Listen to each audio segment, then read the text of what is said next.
Tapi saya ingin bahas yang Andri katakan pertama. Bahwa Pak Anies, saya catat itu, tidak pernah izin dengan Pak Prabowo. Tolong Anda konfirmasi ulang.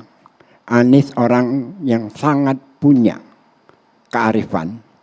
Apapun yang dia melangkah, dia akan datangi. Apakah diterima atau tidak lain soal. Tapi Anda bisa cek. Dan saya punya informasi validnya soal itu. Soal apakah Anies datang meminta waktu atau tidak. Sebelum Anda bicara, cek dulu. Supaya valid ya. Nanti. Ini pendapat Anda, ini pendapat saya. Kan Anda mengatakan tidak pernah minta izin. Oke. Yang kedua, soal perjanjian Anies dengan Sandi. Soal hutang. Saya katakan di sini, Anies dan Sandi berhutang ratusan miliar kepada warga Jakarta. Biaya kampanye itu siapa yang paling banyak? Yang paling banyak mengeluarkan dana adalah warga. Bukan Anies, bukan Sandi. Jauh di atas 50 miliar. Dan Anies berjanji kepada warga Kampung Tanah Merah. Dia tanda tangani, dia tepati. Anies berjanji pada warga Kampung Akuarium, dia tepati, dia tanda tangani. Sandi berjanji kepada warga. Dia mencalonkan sebagai wapres. Dia tinggalkan Jakarta. Siapa yang tidak menepati janji? Anies atau Sandi? Yang ketiga, pada saat Anies menjabat sebagai gubernur, siapa yang mengajak Anies untuk menjadi wapresnya Pak Prabowo? Dan siapa yang tidak mau? Jadi siapa yang mengajak Anies untuk mengingkari Anies janjinya kepada warga? Dia adalah figur seorang pemimpin yang menepati janjinya. Itu adalah fakta. Yang dia tidak mau mengkhianati warga Jakarta.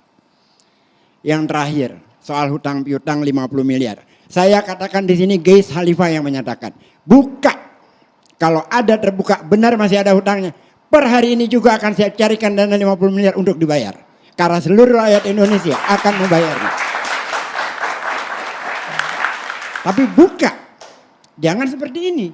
Kalau seperti ini terus kita mau bayar kemana? Hutangnya seperti apa? Buka aja suratnya. Dan saya janjikan, saya yang bicara Geis Khalifah. Akan kita sama-sama lunasi. Tapi ada data validnya.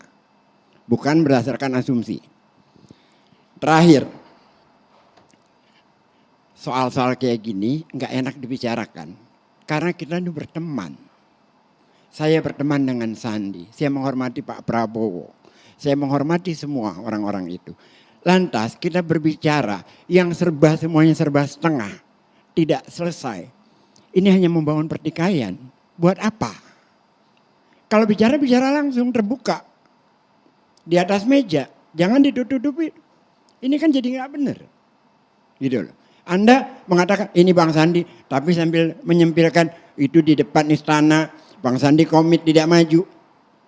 Ya kalau ada partai yang mencalonkan dia maju, Dri. Persoalannya kan belum ada yang mencalonkan. Kalau enggak dia nggak mau lompat ke P3. Kan itu soal kesempatan. Anies ada kesempatan itu aja. Kalau enggak diributkan sama Gerindra kemarin soal bagaimana dia mau pindah ke P3. Boleh sampai situ dulu Bang ditanggapi soal Dengan segala mohon maaf kepada teman saya Pak Sandi.